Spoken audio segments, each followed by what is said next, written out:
a final de los años 90 surgió este revisionismo mal llamado revisionismo, porque la ciencia es revisionista de por sí o no es revisionista, ¿no? Un falso revisionismo histórico que no hacía sino volver, en fin, a poner sobre la mesa pues los tópicos y los clichés y los míticos típicos de la propaganda franquista, desde Fray Justo Pérez de Urbel, Comín Colomer, hasta llegar a Ricardo de la Cierva, pero nadie hacía demasiado caso.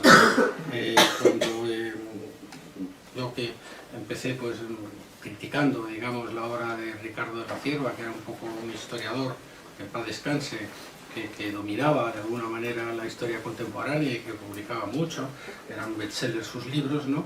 Que no merecía la pena y demás, pero la realidad es que, bueno, pues en la academia, en la universidad, pues quizás se estudiaba o se aprendía otra historia, pero en la calle y las ventas, es que yo me acuerdo que los libros de don Ricardo, estaba yo haciendo la mili en la granja, y iban allí a vendernos los libros suyos de la guerra civil y demás te daban facilidades para pagar en cuotas y demás, y la verdad es que, pues bueno, desde mi modestia, bueno, aquello me parecía, digamos, bastante banal, ¿no?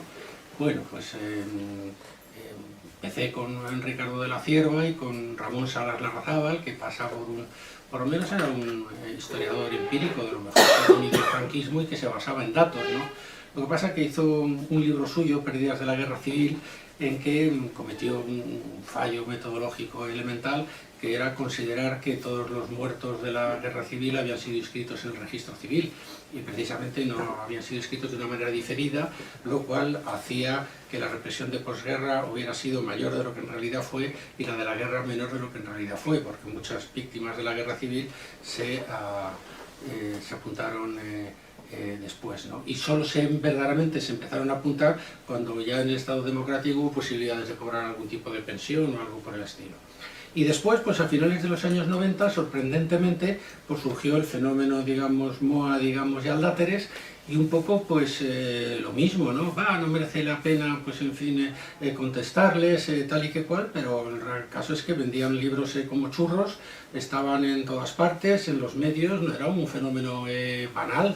A lo mejor no sería una historiografía verdaderamente importante o que calara, pero dominaban los medios, y aquí mismo en esta librería, Luis, que no sé si está por aquí, pues me contó una vez una anécdota de que me puso vamos, que entró aquí una chica que quería regalarle un libro a su novio, que le interesaba mucho las cosas de la República y la Guerra Civil, y Luis, que en fin, se sabe su librería por los detrás, pues empezó a ofrecerle toda una serie de libros, y fue pasando hasta que vio uno con fotografías de Pío Moa ahí apilado, y dijo, ese, porque es el que le sonaba. Y por más que intentó disuadirle que ahí tenía 200 libros magníficos para empezar sobre la guerra civil, pues se llevó, digamos, el de Pío Moa. O sea que no era una cosa, digamos, banal. Pero bueno, era un fenómeno más o menos circunscrito a cierta prensa amarilla, a blogs, a internet, etc. Este libro de ahora no es de nuevo volver sobre los que un poco, pues, con cierta sorna calificaba de historietógrafos, ¿no? Escritores, digamos, de historietas, sino porque, curiosamente, como tú un poco has dicho, el fenómeno se ha extendido ya a la universidad. Hay ya universidades, especialmente la Rey Juan Carlos, no todos, porque hay magníficos profesionales allí también, pero algunos, o por supuesto la San Pablo CEU, que de alguna manera pues sancionan, digamos, esto un poco que tú has dicho, ¿no? Que es el confundir la objetividad historiográfica, que se debe, pues, en fin, a los métodos propios de la investigación y al manejo de fuentes primarias, con un equilibrio y una equidistancia, dar una de cal, dar una de arena, pues que yo particularmente pues no acepto, no considero que sea. Entonces se acusa de que tratamos de, incluso ha habido algunos historiadores que han dicho que incurríamos en la deificación de la República y que ni lo uno ni lo otro. Bueno, pero el caso es que siempre dicen que decimos, pero nunca ponen dos puntos, abren comillas y ponen lo que realmente decimos, para saber lo que dice cada uno y de alguna manera poderlo discutir, ¿no? Entonces es una crítica deletérea en que se rechaza ideológicamente a los historiadores académicos porque o son prorrepublicanos, o son de izquierdas, o son constitucionalistas. Y yo lo que me limito sencillamente, no hago una crítica ideológica, me limito sencillamente a poner lo que ellos dicen y a continuación rebatirlo pues, con otros argumentos y demás, ¿no? Y bueno, pues esto es lo que es el libro. Arranco, yo creo que en la introducción un poco ya acudo a ejemplos puntuales, que no voy a citar los nombres porque, bueno, aquí están, pero no me parece caballeroso citarlos, puesto que no están, digamos, para defenderse, pero se encuentra uno pues con cosas verdaderamente muy sorprendentes, ¿no?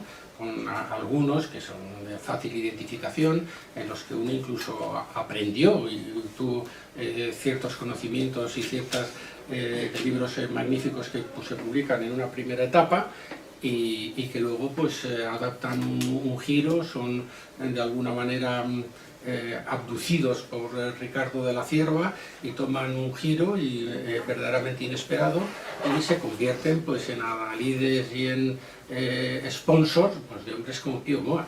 O sea, estoy ahora pensando en uno muy célebre, por cierto, en que dijo nada más y nada menos que la obra de Pío Moa era la obra renovadora de los estudios de la República y franquismo más importante de los últimos 30 años. Lo dice un académico muy reconocido, muy premiado, y etcétera. Y claro, aquello, me acuerdo que... ¿No podemos saber su nombre? Por sí, favor. Stanley Payne. Oh, Stanley Payne. Stanley Payne. Entonces caer en el síndrome, ¿no? del prisionero, ¿no? Bueno, o sea, esto es cómo se puede decir con la renovación historiográfica que ha habido desde la democracia, la cantidad de libros magníficos que ha habido sobre la República, sobre la Guerra Civil, que el señor Pío Moa es el renovador de la historiografía contemporaneista española. Un señor en el que yo, pues claro, leí su Falange de Historia del Fascismo Español, que la comprábamos ahí de tapadillo en la librería, pues en fin, española de París, y su magnífico, porque es un libro estupendo, Los militares y la política en la España contemporánea, también editado por Ruiz Ibérico, y que yo ahí pues empecé a tomar, yo creo que fue la primera vez que empecé a ver lo que era el ejército de Franco, y lo que luego pues a entender de por qué actuó como actuó en la Guerra Civil, pero luego, como digo, fue abducido por Ricardo de la Cierva y debió de encontrar mejor acomodo, y ha acabado no solo diciendo, en fin, estas ligerezas, por decirlo suavemente, respecto a la obra de Pío Moa, sino, digamos, o sea, de otros que ahora pues es el referente, digamos. Yo sí quiero poner algunas notas al respecto del tema de difusión, Moa. Estamos hablando de Pío Moa. Pío Moa es una parte, y me atrevería a decir que efectivamente, como dice Alberto, es una parte en desuso. Vamos a asumir, ¿no? Que decirlo. Lo que pasa es que Pío Moa, desgraciadamente, ha sido extraordinariamente efectivo para lo que fue, ¿no? Que fue una operación orquestada, sin ninguna duda. Que decir, después de los años de adormidera de los 90, que esos sí somos... Aznar publicitó el Claro, libro diciendo que se lo llevaba de lectura de verano. Claro, en ese momento, en ese momento del aznarato en el que era como un poco discutible, ¿no? Aquellos años, ¿no? En las que, y le llevaron a hablar en un telediario, anunció el famoso de CCO, el Urdaci, que a continuación había una gran entrevista con el historiador Pío Moa, y acababan de darle el Premio Nacional de Historia, no sé si a Santos Juliá o a... y naturalmente no apareció por televisión ni le entrevistaron. Era más importante entrevistar a Pío Moa que entrevistar al Premio Nacional de Historia de ese año, en este plan. Claro, no es tanto discutir en sí, hay que discutir a los Pío Moa, con poco éxito, porque evidentemente detrás de los Pío Moa hay medios de comunicación. Al respecto, por ejemplo, de lo que la industria editorial puede sustentar o no sustentar, hay industrias editoriales, hay industrias editoriales que tienen periódicos y televisiones. Claro, eso es otra liga. De hecho, esos juegan a otra cosa. Y están todos los días en los blogs, en internet. Todos los días. Y lo ves por las mañanas cuando el director de un periódico de tirada nacional, mantenido a pesar del déficit profundo que tiene el periódico, sale en diferentes programas de televisión revestido de ropajes de historiador. No olvidemos que está en la academia, revestido de ropajes de historiador, discutiendo el discurso, ya no digo oficial, sino el discurso del sentido común de la historia, o sea, el mínimo sentido común, aquel en el que nadie, absolutamente nadie desde la academia lo discutiría. Claro, no está tanto en discutir a Pío Moa, que Alberto lo hizo, sino en el auténtico problema que viene después. Que es decir, Pío Moa sí que puso encima de la mesa algo que mucha gente de la academia se ha visto tentado, que es el acceso a la pública voz, a la fama de tener una opinión en medio de comunicación. Ese salto que Pío Moa, directamente se pusieron en bandeja, hay mucha gente en la academia que lo ha querido dar y lo ha dado. ¿Y cómo lo ha dado? Asumiendo parte del discurso revisionista de Pío Moa y trasladándolo a la academia. Es decir, cuando ponemos el ejemplo del libro de 1936 y decimos, sí, hombre, pero el libro nuevo no es para tanto por dentro. No, pero la campaña de promoción del libro sí lo fue. Es decir, durante la campaña de promoción del libro los autores fueron particularmente agresivos al respecto del discurso que ponían encima de la mesa. Sí, particularmente agresivos al respecto de lo que ponían en la mesa, vendiendo el libro como lo que realmente los medios de comunicación querían venderlo. En algunos casos tuvieron que retractarse porque lo que se puso era ya, en fin, grave. Pero muy pocos, ¿eh? Decir, y el libro de Paine, de Camino del 18 de julio, lo presentó nada menos que en el CSDN. Claro, que el CSDN para ilustrar a los militares, y no dejaron entrar a los medios informativos. Un espacio noble, además, muy... No les dejaron entrar a los informativos para que informaran, digamos, de eso. Entonces, y yo creo que ese es parte del problema, ¿no? Que es un poco al que tú vas ahora, el libro, ¿no? El libro es ya un paso más allá, que decir, Pío Moa lo dejamos atrás, está en desuso, no vamos a saltar a un espacio que sí hay que contestar de la academia, desde la academia, sí, de forma recurrente, de forma combativa, de forma, pues sí, esta cosa un poco peleona que Enrique Moradillos, por ejemplo, decía de ti. Bueno, hay que hacerlo. No, es un gran amigo Enrique, que le han dado precisamente el premio. Sí, el premio nacional de historia. Y bueno, pues nada. Hay que hacerlo, hay que hacerlo. Con éxito, que podamos tener como mínimo la academia. Como mínimo la academia. O que sea un espacio de debate. Pero insisto, es eso, es el ejemplo que pones de Enrique Moradillo. Escribir de una manera que nadie se pueda sentir ofendido. Sí. Sí. Tanto para unos como para otros. Y algunos, como por ejemplo, pues el mismo Arturo Pérez Reverte, se apunta a hacer un libro de divulgación sobre la guerra civil para niños y le priva de todo el contenido ideológico político que tiene la guerra civil, pero ¿cómo puedes contar la guerra civil de una manera aséptica si aquello fue precisamente un berenjenal ideológico y político en el contexto europeo? O sea, ¿lo puedes contar eso de una manera aséptica?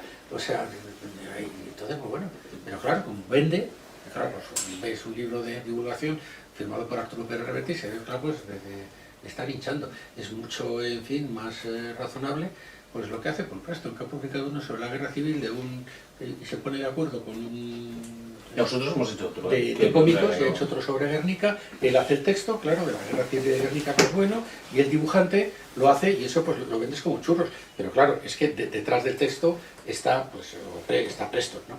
Y claro, Arturo Pérez Reverte, pues es un gran escritor, bueno, pues claro, tiene en fin, conocimientos, pero bueno, pero no es un historiador profesional. Y entonces, claro, como quiere llegar al mayor de gente, pues bueno, pues eso, la equidistancia, el equilibrio, en todas partes cuecen habas, asesinaron por aquí, asesinaron por allá, es cierto que se sublevaron y tal, pero claro, es que nosotros lo estaban pidiendo a gritos, bueno, pues sí. Con todo, quiero romper una lanza. No quiero decir con esto que la academia no sepa trasladar sus contenidos de manera divulgativa, para nada, en absoluto. Es decir, al respecto de lo que se está haciendo ahora, a 10 años atrás, no digamos ya 15 o 20 años atrás, en aquellos 90, la academia sí que intenta trasladar sus contenidos. Otra cosa es la posibilidad de que haya un debate público al respecto de esos contenidos. Eso todavía no lo hemos conseguido. Es decir, y lo digo desde una editorial, que haya una crítica en medios de comunicación abierta que realmente ponga encima de la mesa que esos contenidos deban ser debatidos y que sea una crítica, porque a veces te llegan reseñas en las que te lees la reseña y llegas al final y dices, ¿dónde ha hablado del libro? No ha hablado del libro en ningún momento, en ninguno, y son 2 páginas, que tiene mérito. Es más difícil hacer esto que escribir 2 páginas sobre el libro. Entonces, eso es otro problema que tenemos. Aún así hay que seguir pidiendo, debemos seguir intentando que haya gente de la academia con contenidos que puedan entrar en esos medios de comunicación y que participen de ese debate. Cuanto más público sea ese debate, más podremos trasladar este tipo de cosas. O sea, no, para nada quiero decir que no se haga, se hace. Se tiene que seguir haciendo y se puede hacer mejor, siempre. Pérez Reverte creo que dice que es equidistante pero no neutral, algo así, hace un juego de palabras. Ha cogido una nueva palabra ahora. Sí, no recuerdo exactamente. Él quiere decir que, bueno, que en principio... Ecuánime. Creo que ahora está optando por ecuánime. Porque él tiende más hacia la izquierda. Sí, claro. O sea, quiero decir que... Bueno, no, sabemos que tiende más hacia la izquierda, pero sí. Luego pues bueno, no sé, como se trata de vender libros, pues hay que contentar un poco también, digamos, a los otros, que no se enfaden demasiado.